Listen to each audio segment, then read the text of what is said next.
जी अस्सलाम वालेकुम। आज हमारी कोशिश थी कि जो रोड्स के ऊपर कुछ मज़दूर ऐसे जिनका रोज़गार का सिलसिला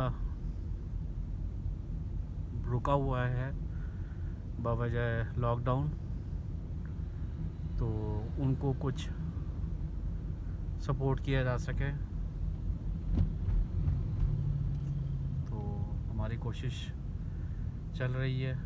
आप लोग भी अपने अपने हैसियत में अपने अपने एरियाज़ में कुछ सपोर्ट करने की कोशिश करें।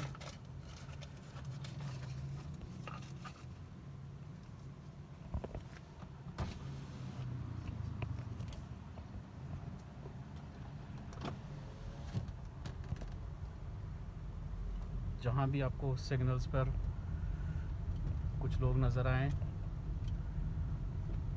जो कि मज़दूर तबके वाले हैं और बेचारे मुश्किल में हैं, तो उनका ख़ास ख्याल करें। शुक्रिया आपका।